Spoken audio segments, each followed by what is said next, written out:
sosok yang sedang kita bicarakan ini, Al-Imam Ibnu Jauzi. Beliau mengatakan apa? Orang luar biasa seperti Imam Ibnu Jauzi ini di tangannya telah menjadi mu'allaf, artinya masuk Islam.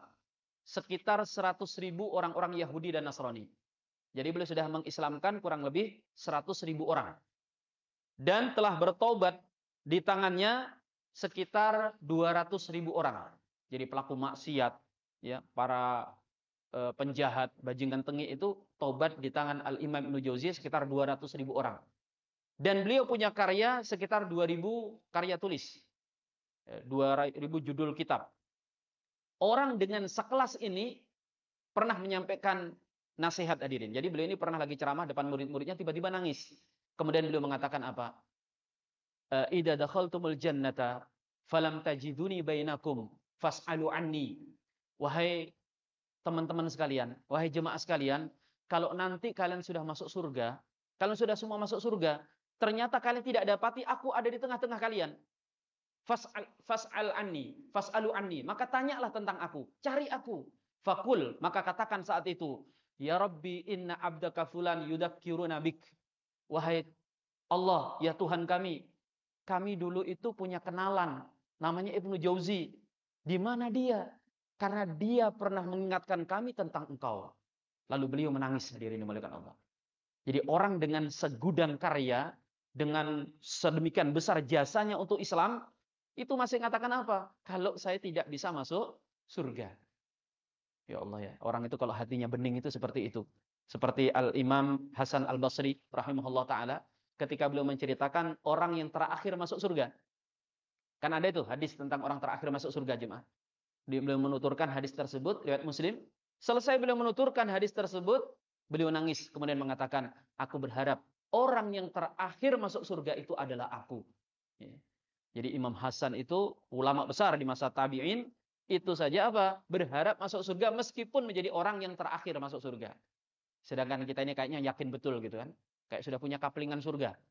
Ya, karena sudah merasa punya kaplingan surga, ngaplingin orang ke neraka. Itu neraka gitu. Saya aja sama kelompok saya yang ada di surga. Ada orang, salah seorang ulama besar namanya Syekh Ali At-Tantawi. Jangan keliru, Pak. Syekh Ali bukan Syekh Sayyid. Kalau Syekh Sayyid At-Tantawi itu ulama Al-Azhar. Grand Azhar yang wafat tahun 2011. Jadi sebelum Syekh Ahmad Thayyib itu Syekh Syekh Sayyid Tantawi. Beliau wafat kemudian digantikan oleh Syekh Ahmad Thayyib sampai hari ini. Sedangkan yang kita angkat ini adalah Syekh Ali At-Tantawi, ulama Syria, ulama Suriah. Beliau mengatakan begini, aku sudah membaca buku selama 70 tahun. Aku sudah baca buku selama 70 tahun. Dan aku sudah menyimak berbagai macam nasihat. Tapi aku belum pernah mendapati nasihat seindah apa yang disampaikan oleh Al-Imam Ibnu Jauzi. Ya. Oh, ini persaksian daripada ulama yang pernah ke Indonesia. Syekh Ali At-Tantawi ini pernah ke Indonesia sekitar tahun 91-92. Dan kemudian beliau menulis satu buku, Jawa Qit'atul Jannah fil Ardh. Jawa sepotong surga yang ada di bumi. Ya, sudah pernah baca bukunya, Pak? Bagus ini bukunya. Jadi termasuk menceritakan karakteristik orang Indonesia yang lembut gitu kan. Jadi kalimat uniknya begini beliau.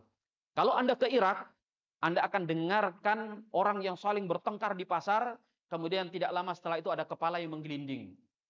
Ya, wah, main bacok aja gitu kan. Kalau engkau pergi ke Mesir, engkau akan sering mendengar teriakan di bus, di kendaraan umum, saling teriak. Tapi kemudian setelah itu mereka saling berpelukan. Tapi kalau engkau ke Indonesia, engkau tidak akan dapati itu semuanya. Karena hati-hati orang Indonesia itu orang-orang lembut semuanya. Ya. Beliau mengatakan, aku pernah membentak supir yang mengantarkanku pada suatu hari karena keterlambatan. Aku pernah bentak dia. Gara-gara bentakan itu, satu harinya itu dia murung terus-menerus. Ya. Jadi saya ini heran, masa gara-gara dibentak, seharian jadi murung gitu ya. Kalau kita kan nggak heran, Pak, ya. Dibentak Syekh masalahnya gitu. Kecuali dibentak sama siapa? Pinjol nggak apa-apa kan? Ya. Dibentak sama Syekh ya murung. Tapi orang Arab itu biasa, Pak, main bentak gitu ya. Makanya saya tadi ngobrol-ngobrol sama Ustaduna gitu tentang apa? Syekh-syekh yang dari Mesir yang katanya ada di pesantren sekarang itu. Karakteristiknya yang ya memang begitu orang Arab, ya. Wah, ribut ya, tapi setelah itu pelukan selesai. Nah, Syekh Ali At-Tantawi ini mengatakan demikian. Orang Indonesia ini lembut-lembut. Cuma mereka kayaknya nggak tahu, Pak ya. Kita sih lembut di depan, tapi di belakang ngepelin. Nah, dendamnya sampai 7 turunan lagi. Jadi kalau ada orang mandul 7 turunan, kita dendam 7 turunan. Jemaah yang dimuliakan Allah, apa nasihat daripada Imam Ibnu Jauzi ini? Potongan nasihatnya seperti ini. Inna masyaqqata ta'ati tadhhabu wa tabqa sawabuhu. Sesungguhnya kesulitan, kepayahan, beratnya dalam taat itu akan hilang dan yang tersisa adalah pahalanya. Wa inna ladatal ma'asi tadhhabu wa tabqa iqabuhu. Dan kelezatan, kenikmatan dalam bermaksiat itu akan hilang dan yang tersisa adalah dosanya untuk kita. Kemudian beliau mengatakan kun ma'allahi wala tubali. Hendaklah engkau senantiasa membersamai dengan Allah dan jangan peduli sudah apa kata manusia. Yang penting ente bersama Allah cukup. Wa mud yaddaka ilahi fi dulumatil layali, dan bentangkan tanganmu, kata beliau, di kegelapan malam untuk Allah Subhanahu wa taala saja. Waqul, dan katakan, ya Rabbi ma taubatid dunya illa bi dzikrika. Ya Tuhanku, dunia ini tidak indah kecuali dengan menyebut dirimu. Walal akhiratu illa bi afika.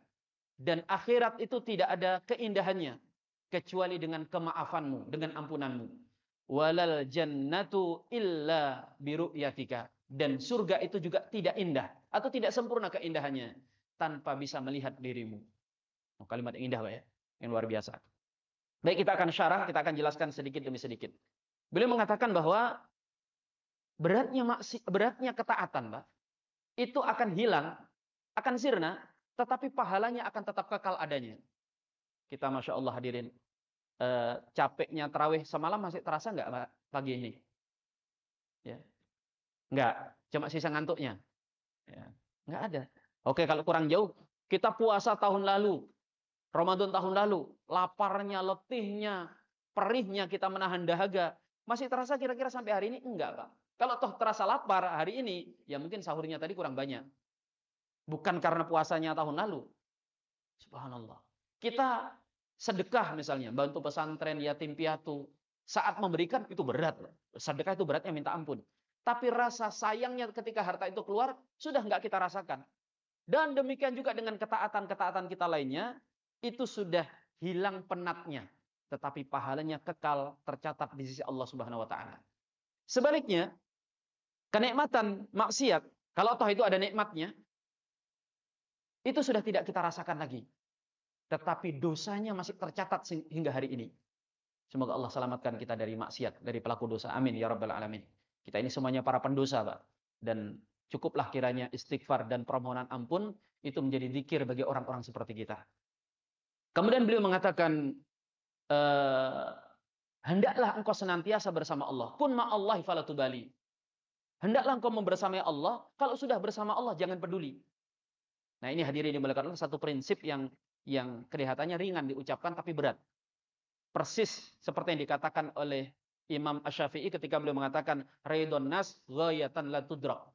Ridhonya manusia itu adalah tujuan yang tidak akan mungkin bisa digapai. Kita ini hadirin dimuliakan Allah, kan sering yang menjadi pertimbangan kita apa kata orang. Apa nanti kata orang.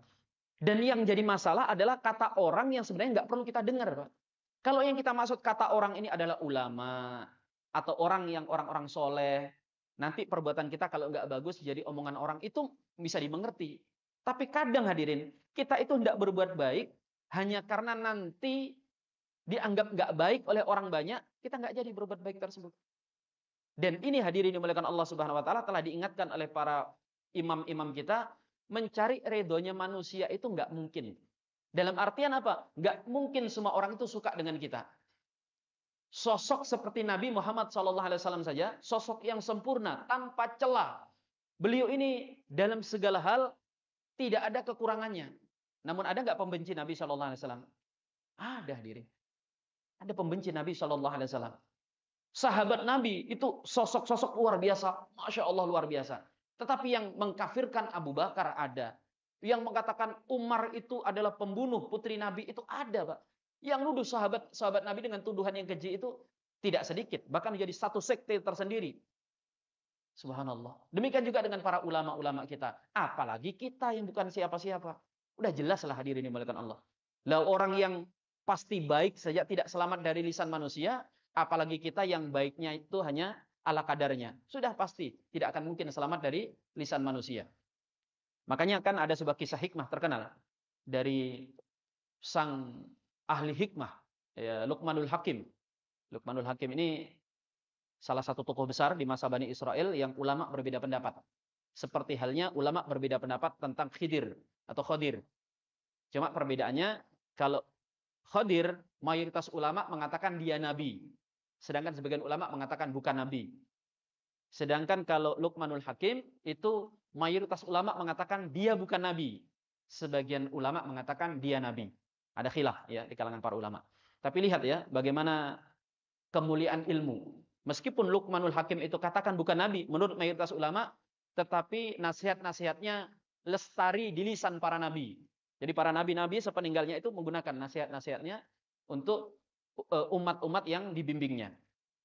Dan itu hal yang luar biasa memang dalam Islam, Pak. Seperti Khidir saja. Khidir itu, hadirin, menjadi salah satu guru dari nabi terbaik. Ya, siapa yang tahu muridnya Khidir? Jawab, saya kasih hadiah. Nabi Musa, Masya Allah. Nanti diambil hadiah. Tafadhal, Ustaz. Nabi Musa alaihissalam itu muridnya Khidir. Dan tahu siapa Nabi Musa, hadirin? Nabi Musa itu nabi yang secara grid ada di top, ada di puncak di puncak kasta gitu ya. Jumlah nabi itu 124.000. Jumlah nabi itu 124.000. Dari 124.000 itu 300-an, ada perbedaan riwayat, sebagian riwayat Abu Daud mengatakan 313. Riwayat Tirmidzi 315. Itu pembawa ajaran baru. Kalau yang lain itu biasanya nyambung ajaran nabi-nabi sebelumnya. 313-an pembawa ajaran baru. Dari 300-an itu ada 25-nya yang namanya dicantumkan dalam kitab-kitab suci. Makanya disebut dengan 25 nabi yang namanya wajib diketahui. Ya. Sehingga orang banyak salah paham. Dikira apa? Jumlah nabi itu cuma 25. Bukan, Mbak. Nabi itu banyak sekali. Ada 124.000. Sehingga dimungkinkan nabi-nabi itu juga mungkin ada di Indonesia. Ada nggak kira-kira? Bisa ada, Pak. Dulu mungkin bisa jadi ada nama nabi namanya Asep. Asep alaihissalam. Selamat alaihissalam. Mukidi alaihissalam. Mulyono alaihissalam. Gitu ya. Tukimin alaihissalam. Mungkin hadirin. Ya. Tapi dulu ketika Rasulullah SAW belum diutus. Kalau setelah Nabi Muhammad diutus, ada nggak nabi? Ada di Indonesia ini apa yang nggak ada, Pak? Yang jadi Tuhan ada. Yang aku jadi malaikat itu ada, titisan malaikat. Yang aku jadi Imam Mahdi, banyak. Yang aku jadi Nabi, itu Ahmad Musaddiq dari mana? Dari Indonesia kan, Ahmad Musaddiq ngaku jadi. Terakhir Satpam dari mana itu? Jambi ngaku jadi Nabi juga. Tolong yang dari sini, yang dari Masjid Al-Ahsan, jangan ada yang ngaku jadi Nabi, Pak ya. Sudah sejelas sesatnya itu. Nah, hadirin dimuliakan Allah Subhanahu Wa Taala, Nabi Musa itu masuk ke semuanya kan? Beliau masuk namanya tercantum dalam 25 nabi yang namanya disebutkan dalam kitab suci. Dan dari 25 itu kemudian ada namanya Nabi Ulul Azmi. Meskipun para ulama berbeda pendapat tentang definisi Nabi Ulul Azmi. Sebagian pendapat mengatakan 25 nabi itu semuanya masuk ke Ulul Azmi. Kecuali satu nabi, yaitu siapa? Nabi Yunus. Nabi Yunus nggak masuk di situ. Tetapi pendapat mayoritas mengatakan Ulul Azmi adalah siapa? 5 nabi utama. Siapa namanya? Nanti hadiahnya dikasihkan sama panitia. Yang bisa nyebutkan, tolong menyerahkan diri. Dek. Siapa? Nabi Nuh.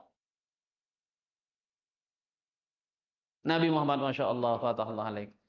Nanti hadiahnya minta ke Pak Haji umroh ya. Mana Pak Haji? Donaturnya mana? Enggak, hadiahnya buku juga. Masya Allah. Ini bapak-bapak tadi kayaknya ada mau jawab, tapi kayaknya salah. Masuk Asep kayaknya tadi. Asep atau Mukidi gitu. Nabi Musa masuk di situ hadirin. Nabi Musa masuk kan? Sedangkan gurunya Khidir itu nggak masuk di situ. Sehingga kata para ulama, Musa dengan Khidir itu bukan sebanding, Pak. Itu nggak selevel. Musa itu nabi dengan keilmuan tingkat tinggi, Khidir hanya mengetahui beberapa bab ilmu yang Musa tidak ketahui. Ya, Musa itu hanya beberapa ilmu yang dia tidak ketahui, tidak dikuasai dari Khidir. Dan karena itulah dia kemudian berburu ilmu kepada sosok tersebut. Lihat Pak ya, Musa itu gudangnya ilmu, begitu tahu ada ilmu yang tidak diketahuinya, beliau hadir atau mencari ilmu tersebut. Hari ini ya Allah, banyak orang yang nggak butuh sama ilmu. Ya.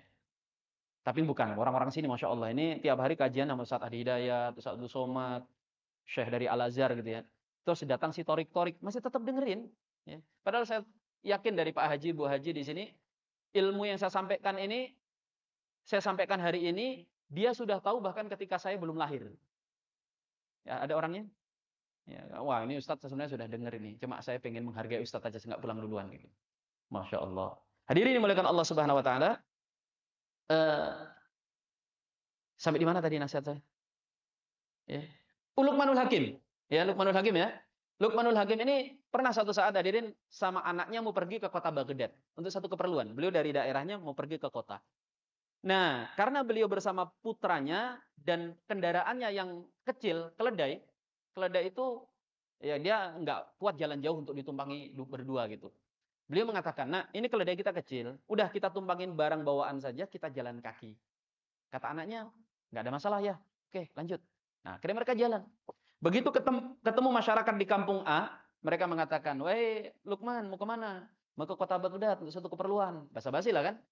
Begitu Lukman baru jalan bersama anaknya, orang-orang kampung itu pada berkomentar. Ini Lukman ini aneh. Sudah jelas mau jalan jauh. Punya kendaraan. Kok malah dituntun? Katanya orang pinter. Tapi punya kendaraan kok nggak dinaikin gitu. Akhirnya Lukman mengatakan, "Nak, kamu dengar tadi omongan orang?" "Iya ya, kok diomongin gitu." "Gini nak, kalau kita naikin nih kendaraan berdua, kayaknya kasihan, berat. Udah, kamu aja yang naik. Kamu aja yang naik, ayah yang jalan kaki." Kata anaknya, "Enggak ayah." Nah, namanya anak yang berbakti, Pak. Enggak mau. Ayah lah yang naik, ayah yang tua, saya yang jalan."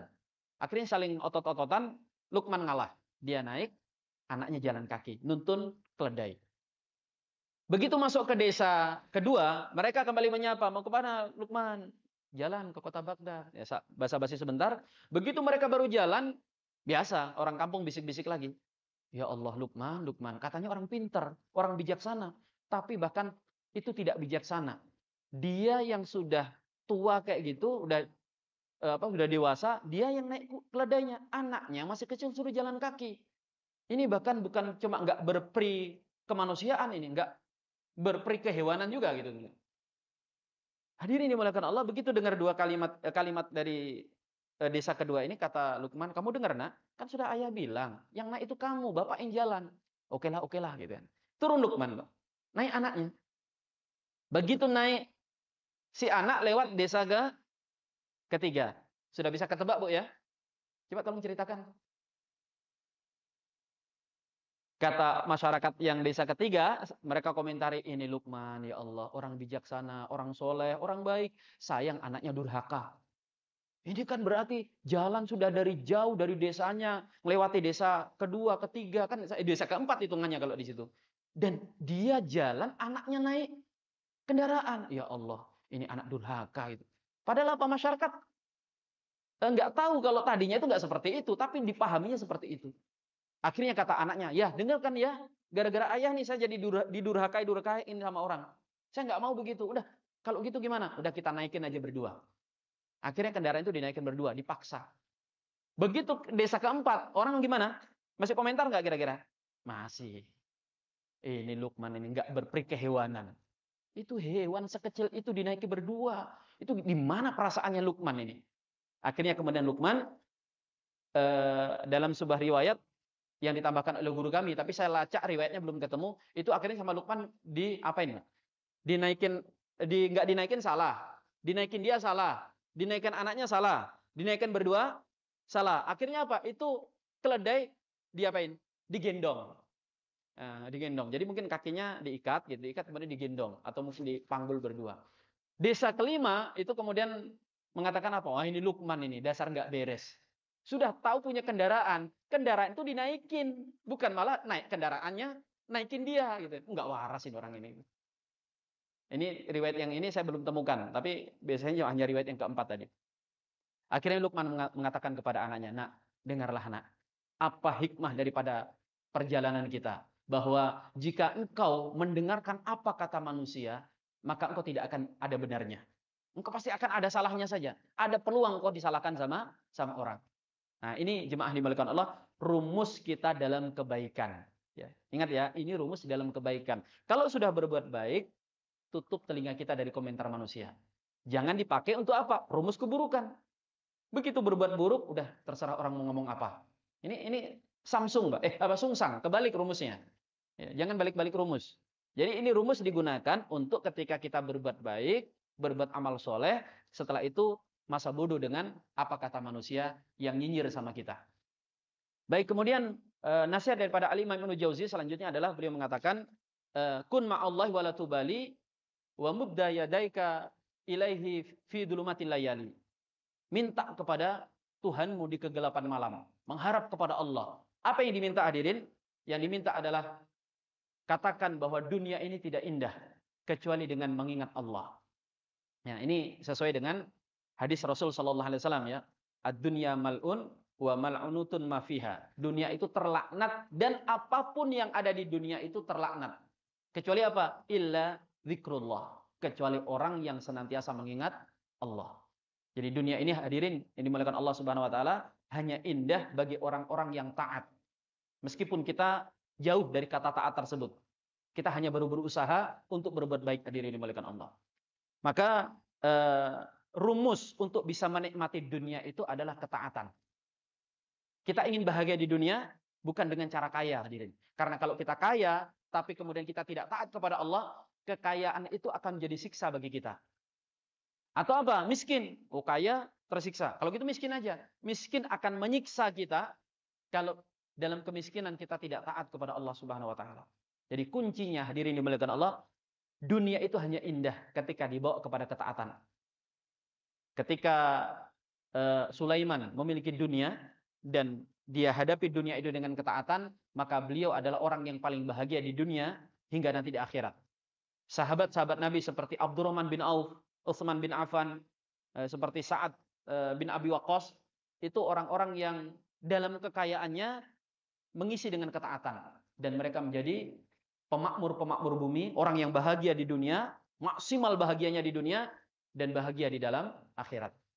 Atau sebaliknya, orang-orang miskin, seperti Sayyidina Abu Hurairah, atau kalau dari Nabi kita Muhammad SAW, meskipun dalam kemiskinannya, mereka hidup bahagia. Bahkan dari lisan Rasulullah keluar, baiti jannati, rumahku itu laksana surga bagiku. Sehingga hadirin dimuliakan Allah, Imam Ahmad bin Hanbal mengatakan, rumus bahagia di dunia itu adalah ketika senang bersyukur, ketika susah, ngapain? Bersabar. Ya, itu aja hadirin dimuliakan Allah. Sabar syukur itu kan ketaatan. Orang nggak mungkin bisa bersyukur kalau dia tidak taat kepada Allah. Orang tidak bisa bersabar kecuali dia taat kepada Allah. Sehingga dalam sebuah hadis Rasulullah SAW bersabda, ajaban li amril mu'min, inna amrahu lahu khair. Hebat, mengherankan, menakjubkan kata Rasulullah perkara orang-orang beriman itu. Karena setiap musim apapun yang terjadi pada dirinya itu selalu mendatangkan kebaikan. Walaysa dzalika li ahadin illa lil mu'min. Yang begitu itu kata Nabi enggak terjadi kecuali kepada kelompok orang-orang beriman. Enggak ada komunitas lain yang seperti mereka. Mau musim duren atau musim rambutan tetap baik. Mau musim panas ataupun musim hujan tetap baik. Mau musim kaya atau musim miskin tetap dia dalam kebaikan. Kenapa demikian? Rasul mengatakan idza asabatu sarra syakara fakana khairul lahu. Orang-orang beriman itu kalau diberikan as-sarra, sesuatu yang menyenangkan, kesehatan, kemudian gajinya naik, dapat rezeki, apapun yang menyenangkan, mereka pandai betul bersyukur. Fakana khairul lahu. Syukur itu akan mendatangkan kebaikan kepadanya. Maka orang, Pak, kalau dia bersyukur, kata para ulama, dia bukan menjaga nikmat, tapi menambah nikmat. Jadi syukur itu bukan kata orang supaya nikmat nggak hilang, bukan. Supaya nikmat bertambah-tambah. Ya, makanya anak kalau disyukuri, Pak, itu insya Allah anaknya tambah. Istri kalau disyukuri, tambah. Tambah soleha. Ini gimana sih Bapak ini? Tolong jangan potong-potong kalimat. Ini bukan Bukan video TikTok yang bisa dipotong-potong. Tambah soleha. Amin ya rabbal. Ibunya nggak mengaminkan, Pak. Sudah kesal duluan ya kan. Motongnya nggak tepat tadi. Yang selanjutnya ida asabatu dharra sabara fakana khairul lahu. Orang beriman itu kalau diberikan ad-dharra, diberikan satu hal yang tidak menyenangkan, apapun itu jenisnya, penyakit atau mungkin kehilangan, musibah dan sebagainya, mereka bersabar dan sabar itu pun baik bagi mereka. Sehingga hadirin dimuliakan Allah, sebagaimana kata Imam Ahmad itu, kunci kenikmatan di dunia ini cuma dua itu aja. Sabar, syukur. Kurang salah satunya, tidak sempurna kebahagiaan di dunia. Ada orang, hadirin dimuliakan Allah, dia itu pandai bersabar kalau ditimpa musibah. Ada orang begitu, hadir. Tapi kalau diberikan nikmat suka lupa daratan. Kalau lagi susah, dikejar-kejar pinjol, sujudnya lama gitu kan.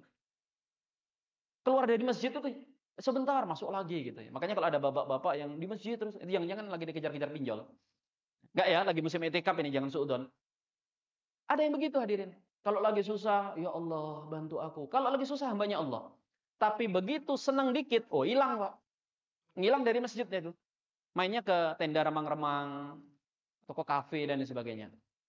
Atau sebaliknya, ada orang kalau diberikan kesenangan, dia bersyukur, hambanya Allah.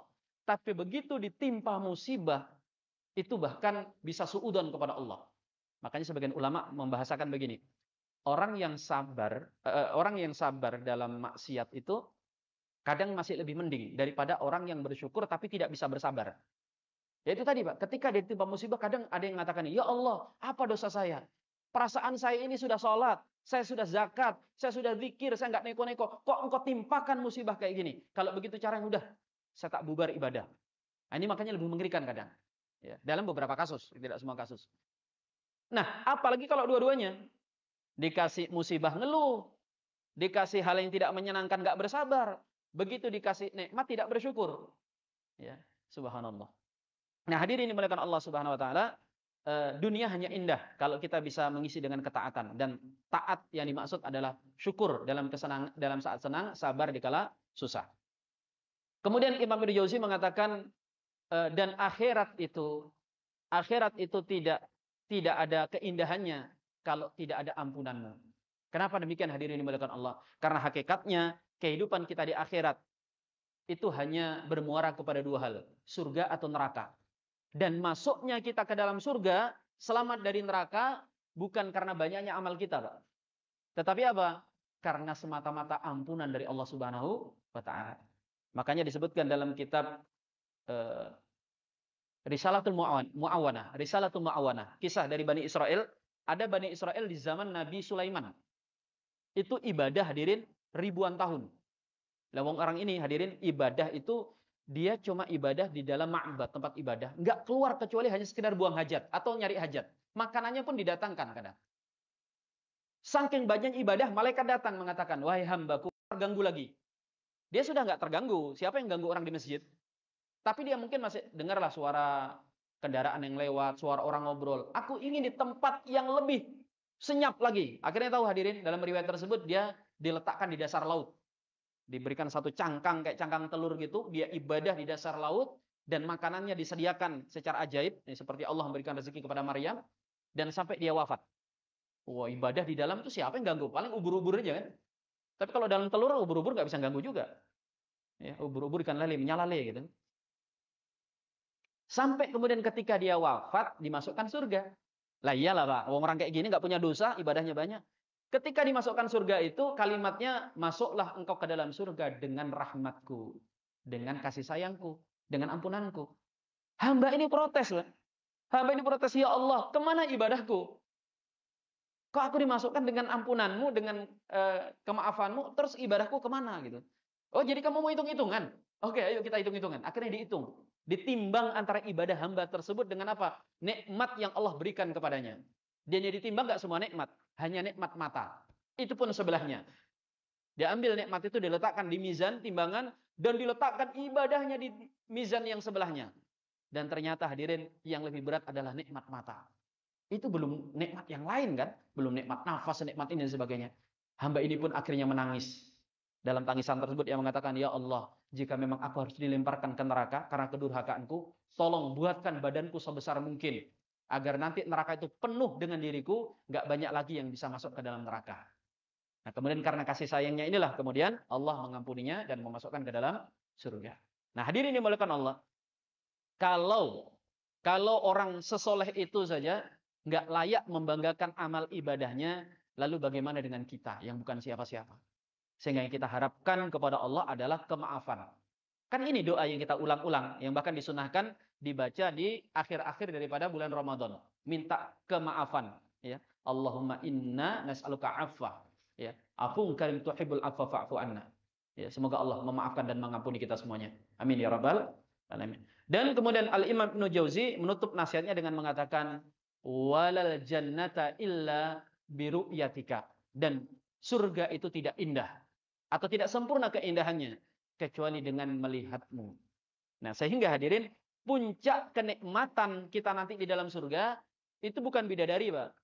Nah, jadi bidadari nikmat. Nikmat nggak sih? Ya, yang ngangguk terlalu dalam ini nggak ada masalah sama ibu-ibunya. Bukan makanannya, bukan fasilitasnya. Yang paling nikmat di atas nikmat di dalam surga adalah ketika kita berjumpa dengan zat yang selama ini memberikan cinta kasihnya kepada kita, yang menyayangi kita dengan segala bentuk kasih sayang terbesar.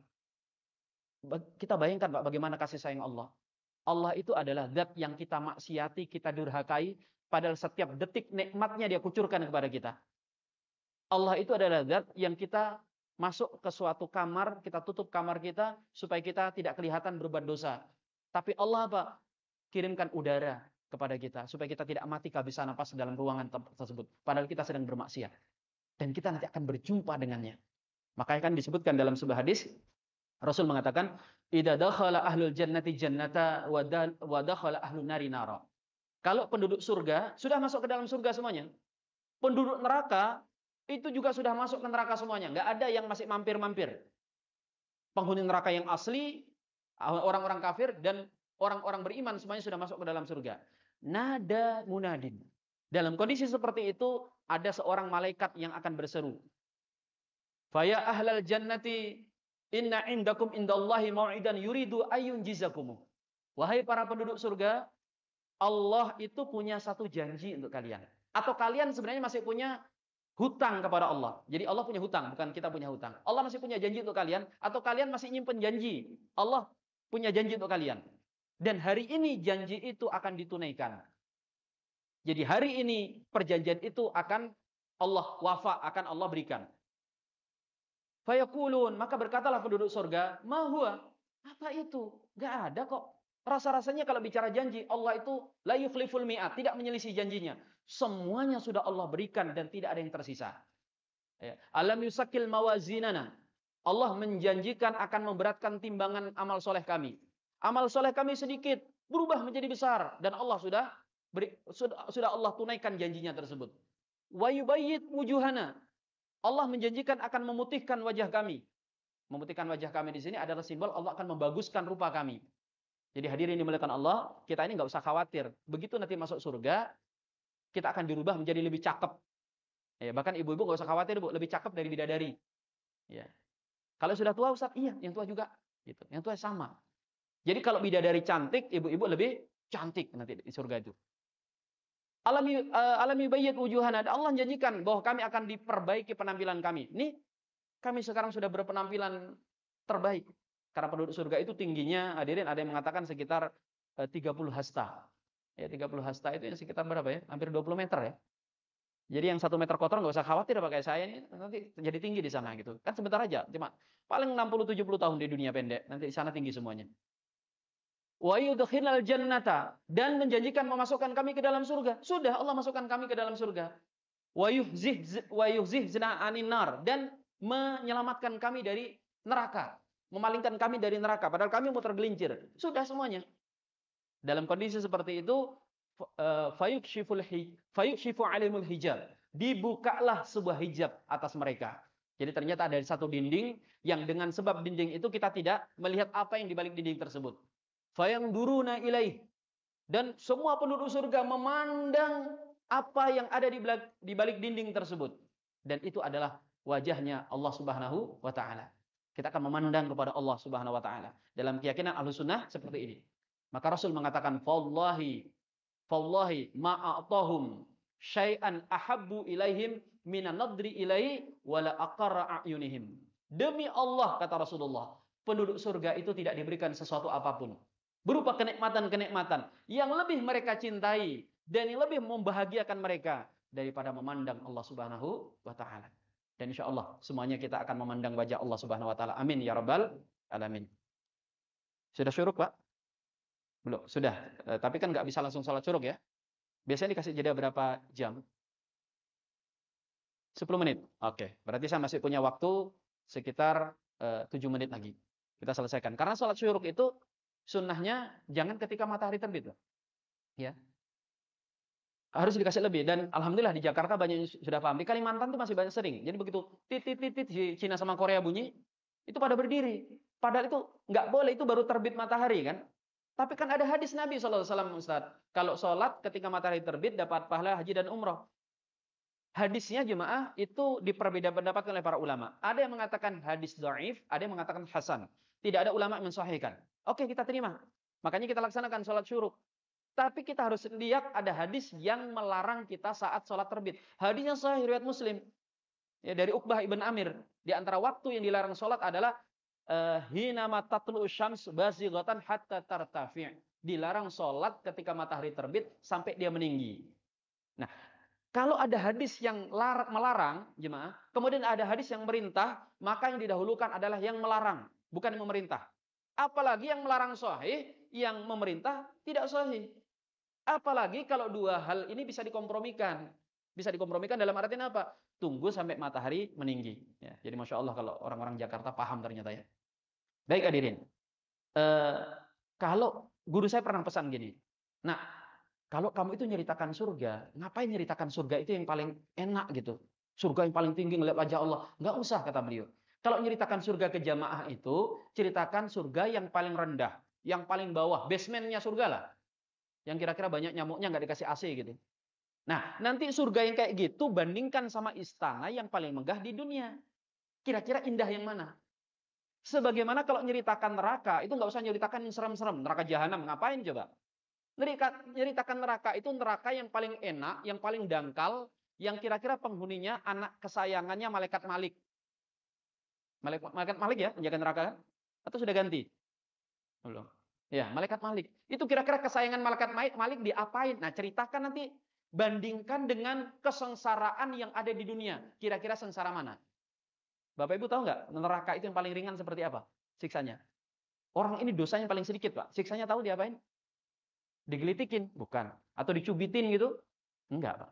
Dicubitin atau kemudian cuma dijewer gitu. Kamu ini malas. Sudah sana masuk surga.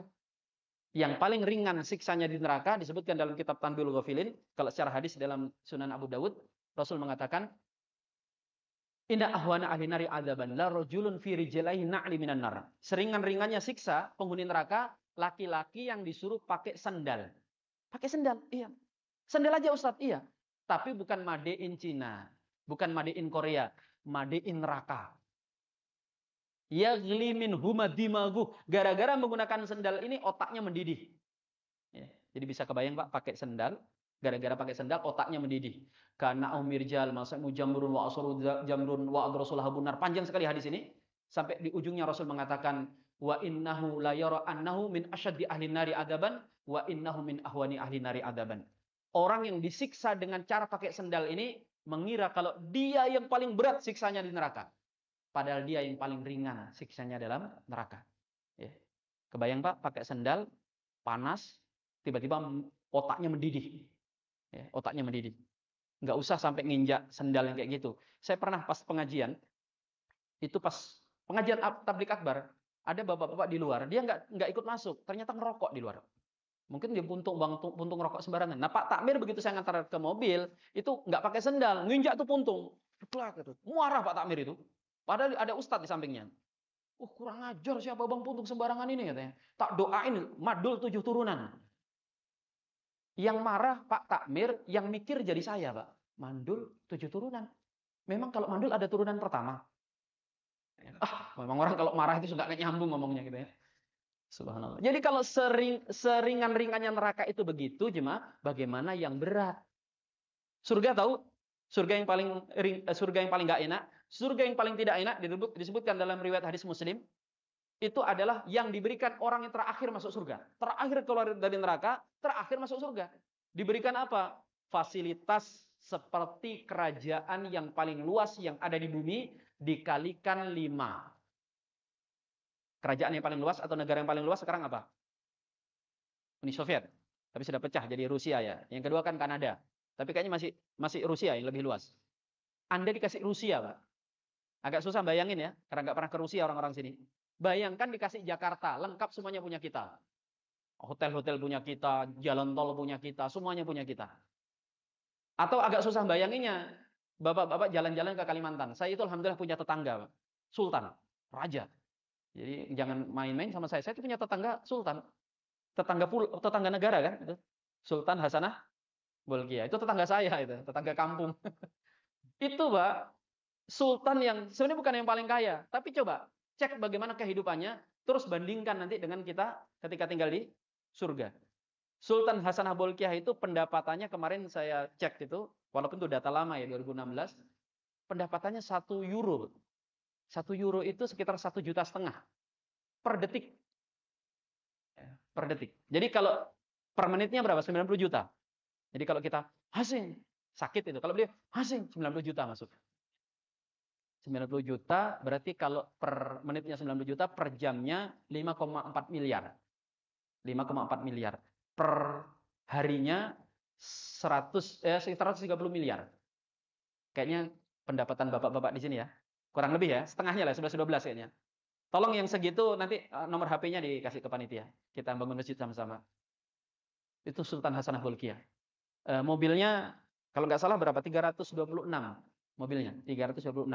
Belum selesai. Yang Mercedes-Benz. Ada Ferrari, ada Bentley, ada Rolls-Royce. Total mobilnya Sultan Brunei itu berapa? 7.000 mobil. Bapak-bapak tahu nggak sih rasanya punya 7.000 mobil? Nggak tahu. Saya ajarin. Itu beliau kalau tiap hari rolling mobilnya gonta-ganti. Hari ini pakai mobil ini, besok itu, besok. Butuh waktu 20 tahun ketemu mobil pertama. Ibu-ibu kapan terakhir ketemu mobilnya? Lo lagi gitu. Mau ganti Ustaz sudah sekian lama nggak ganti-ganti gitu.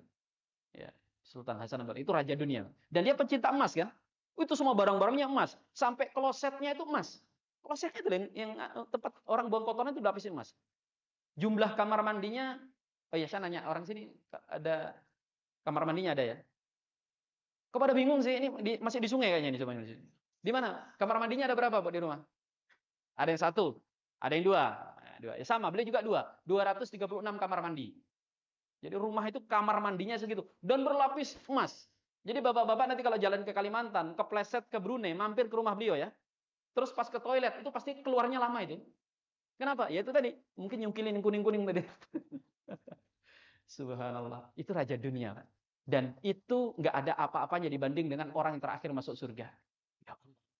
Kalau yang terakhir seperti ini, terus bagaimana yang nomor 2? Bagaimana nomor 3? Bagaimana yang ke-1000? Bagaimana surga yang paling tinggi? Makanya Allah Ta'ala mengatakan, wa fidzalika falyatanafasil mutanafisun. Untuk yang begitu, ayo berlomba-lomba dong. Manusia yang kalian gemar berlomba-lomba. Kalian sudah berlomba-lomba harta di dunia. Masa harta dunia terus? Kapan surganya? Sehingga kita memohon kepada Allah, di 10 terakhir Ramadan ini, semoga menjadi momen kita untuk benar-benar bisa memacu semangat kita, ibadah, untuk mengejar ketertinggalan kita. Amin ya rabbal alamin. Demikian jemaah dimuliakan Allah yang dapat kami sampaikan. Semoga yang sedikit bermanfaat. Mohon maaf apabila ada salah dan khilaf. Kebenaran datang dari Allah, kesalahan dari saya pribadi mohon dimaafkan. Hadanakum ajma'in. Wassallallahu wasallim ala nabiyina Muhammadin. Wassalamualaikum warahmatullahi wabarakatuh.